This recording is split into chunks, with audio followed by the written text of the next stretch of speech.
Hello good morning. कई सारे बच्चों की क्वेरीज थी कि सर जो प्रीवियस ईयर में क्वेश्चंस आते हैं जेई के एग्ज़ाम में बेसिकली उनको सॉल्व करा दो एक बार। तो मैंने सोचा कि एक कोर्स स्टार्ट कर दिया जाए। जो बच्चे पढ़ाई कर रहे हैं, प्रिपरेशन कर रहे हैं जेई के एग्ज़ाम को लेकर, एसएससी जेई हो या स्टेट लेवल का एग्ज़ाम हो, तो उसको लेकर ही एक इनिशिएटिव है ये इलेक्ट्रिकल वाले बच्चों के लिए जो अपियर होना चाह रहे हैं एसएससी जेई के एग्ज़ाम में, या यूपीपीसीएल हो गया या किसी भी स्टेट एमपी में भी कराते हैं एग्ज़ाम स्टेट लेवल में जेई का।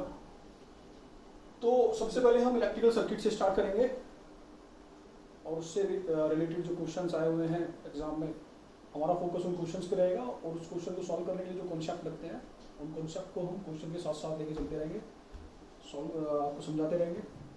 तो एक ये क्वेश्चन आया हुआ है एसएससी जेई 2007 में इलेक्ट्रिकल सर्किट का। इसमें इस 1 ओम रेजिस्टेंस के अक्रॉस वोल्टेज फाइंड करना है, ये पूछा है।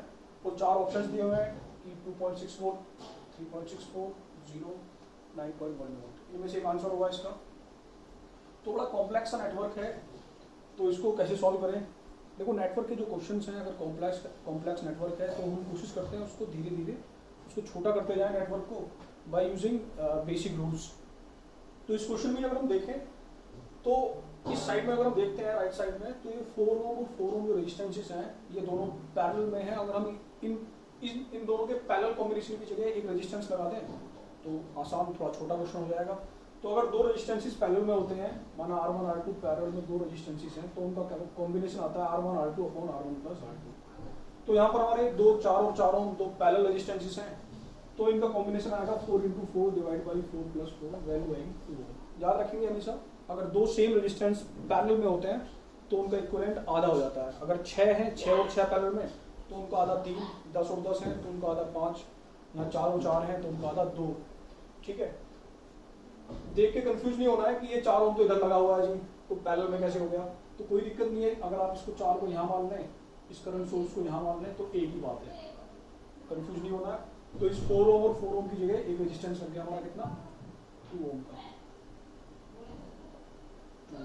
ठीक है, तो आगे देखते हैं हम। अब एक और नया रूल आता है कि इस जो आपका ये इतना नेटवर्क बन रहा है, ये करंट सोर्स है, उसके पैरेलल में रेजिस्टेंस है, इसको हम कन्वर्ट कर सकते हैं वोल्टेज सोर्स में। तो आपको सोर्स ट्रांसफॉर्मेशन का थोड़ा आइडिया होना चाहिए। अगर हमें एक सोर्स को दूसरे सोर्स में ट्रांसफॉर्म करना है, ट्रांसफॉर्मेशन, माना हमारे पास एक करंट सोर्स है I और उसके केवल पैरेलल में रेजिस्टेंस R लगा हुआ है। ये कंडीशन है जी, करंट सोर्स के पैरेलल में होना चाहिए रेजिस्टेंस। इसके सीरीज में अगर कोई रेजिस्टेंस यहाँ पे होगा तब हम उसको कन्वर्ट नहीं कर सकते। तो हम इस करंट सोर्स को वोल्टेज सोर्स में कन्वर्ट कर सकते हैं V में। जो रेजिस्टेंस करंट सोर्स के पैरेलल में था वो वोल्टेज सोर्स के सीरीज में आ जाएगा R। वैल्यू क्या होगी, I × R। ये इधर भी वैलिड है और इधर भी वैलिड है, दोनों डायरेक्शंस में ये हम इसको यूज कर सकते हैं। अगर हमें वोल्टेज सोर्स को करंट सोर्स में करना है तो करंट सोर्स की वैल्यू होती है V upon R, V upon this resistance R। Voltage source की वैल्यू होती है I × R, this current source into this resistance. छोटी सी बात याद रखनी है, पोलैरिटी ऑफ वोल्टेज। करंट की डायरेक्शन ऊपर की तरफ है तो ऊपर प्लस लेंगे, नीचे माइनस लेंगे। अगर डायरेक्शन नीचे होती तो नीचे प्लस ऊपर माइनस होता। ये इस चीज को हम भूलेंगे नहीं। जैसे यहाँ पर करंट की डायरेक्शन नीचे है तो जो वोल्टेज सोर्स आएगा उसमें प्लस नीचे होगा, माइनस ऊपर होगा। वोल्टेज सोर्स की वैल्यू क्या होगी, I × R। I कितना था 5, R 2, 5 × 2 10 वोल्ट। जो रेजिस्टेंस करंट सोर्स के पैरेलल में था वो वोल्टेज सोर्स की सीरीज में, ये रेजिस्टेंस कहाँ आ गया, वोल्टेज सोर्स के सीरीज में। तो सर्किट बन गया हमारा ऐसा। ठीक है, आसान होता जा रहा है जी। 2 ओम और 2 ओम सीरीज में कितना आ गया, 2 और 2 4। अब यहां पर आके रुक गए हम। अब क्या लगाएं, अब हम इसके बाद और छोटा तो कर नहीं सकते, हम अब रुक जाएंगे यहाँ पे आके। अब क्वेश्चन को सॉल्व कैसे करें। हमारे पास 2 तरीके हैं सॉल्व करने के, या तो हम KVL से सॉल्व कर लें या हम सॉल्व कर लें बाय यूजिंग KCL। KCL से भी सॉल्व हो सकता है, KVL से भी सॉल्व हो सकता है। तो पहले हम KCL से देखते हैं, KCL लगाकर सॉल्व करते हैं इसको। ये वोल्टेज की वैल्यू V फाइंड करनी है, तो ये इस नोड का वोल्टेज V है। अगर हम इस पॉइंट पर KCL लगाएं, देखो इधर से 10 एम्पियर आ रहा है, माना इधर कुछ चला गया, इधर कुछ चला गया, इधर माना हमारा I1 चला गया, इधर चला गया I2, तो आने वाले करंट इक्वल टू जाने वाले करंट, ये होता है KCL सिंपल। करंट आ कितना रहा है 10, जाने वाली करंट क्या है I1 प्लस I2, ठीक। तो tan इक्वल्स टू करंट की वैल्यू क्या होती है, वोल्टेज अपॉन रेजिस्टेंस, या आप कह लें potential difference upon resistance. I1 की वैल्यू क्या होगी, जो पोटेंशियल डिफरेंस होगा इसके अक्रॉस वो वोल्टेज अपॉन दिस रेजिस्टेंस। तो मैं आपको अलग से बताऊंगा I1 कैसे फाइंड करेंगे। देखो मैं इस वाली जो ये वाली आर्म है, ये वाली जो भुजा है पूरी, इसको नेटवर्क से अलग कर लेता हूँ मैं ऐसे। यहाँ समझना जरा इसको ध्यान से, इसमें बच्चे बहुत कंफ्यूज होते हैं। ये 10 वोल्ट है, ये कितना है 4 ओम है, यहाँ हमारा V है। तो इसको सॉल्व कैसे करेंगे, देखो इसको मैं ऐसे कनेक्ट कर दूंगा, ये V हो गया हमारा, इसको मैं ग्राउंड से कनेक्ट कर दूंगा और ये सर्किट कंप्लीट हो गया। इसमें मैंने मेरी करंट फ्लो कर रही है I1। देखो यहाँ पे ध्यान रखना है आप कैसे सॉल्व करते हैं। मुझे I1 की वैल्यू फाइंड करनी है तो मैं यहाँ पे KVL लगा दूंगा ऐसे करके, -V plus 4 into I1 minus tan equal to 0। देखो ये माइनस है, ये प्लस है, ये माइनस है, ये प्लस है। देखो माइनस प्लस, पहले माइनस आ रहा है तो -V, ये plus minus plus 4 into I1, आगे जाएंगे माइनस tan इक्वल टू 0। तो यहाँ से I1 की वैल्यू आ गई V प्लस tan/4। मैंने आपको ये क्यों बताया ऐसे, देखो अगर यहाँ पर प्लस होता, यहाँ माइनस होता, तो वैल्यू आती V माइनस tan/4। याद रखना है, वैल्यू आती V माइनस tan/4। लेकिन यहाँ है माइनस, यहाँ है प्लस, ये कभी कभी ऐसा क्वेश्चन आ सकता है। तो उस केस में V माइनस tan/4 नहीं होगा। बहुत सारे बच्चे मिस्टेक करते हैं, इसको हम V माइनस tan की पोटेंशियल डिफरेंस माना, V माइनस tan/4 गलत हो जाएगा। क्या आएगा, V प्लस tan/4 आएगा। क्योंकि आगे हमने देखा अलग से, तो वैल्यू आएगी V प्लस tan/4। I1 की वैल्यू आई V प्लस tan/4। I2 की वैल्यू क्या आएगी, दिस पोटेंशियल डिफरेंस। यहाँ तो वोल्टेज 0 है, ये डेटा नोड बोलते हैं इसको, reference node, V minus 0.V, V minus 0.1, V minus 0.1। यहाँ का वोल्टेज V, यहाँ का 0, V माइनस 0 अपॉन रेजिस्टेंस क्या 1, वोल्टेज अपॉन रेजिस्टेंस करंट होती है, वोल्टेज अपॉन रेजिस्टेंस, ठीक। अब इसको सॉल्व करें आगे हम लोग।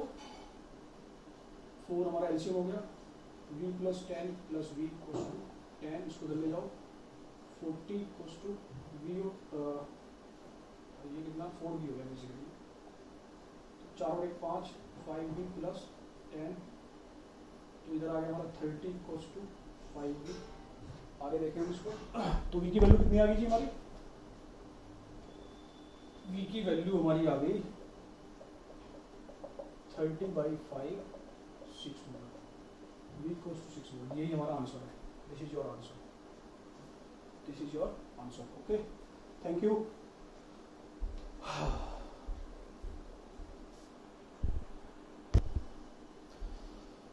देखो जी, हम इसको KVL से भी सॉल्व कर सकते हैं। अगर हमें KVL से सॉल्व करना है, अभी हमने KCL से देखा, KVL से सिंपल सॉल्व हो सकता है।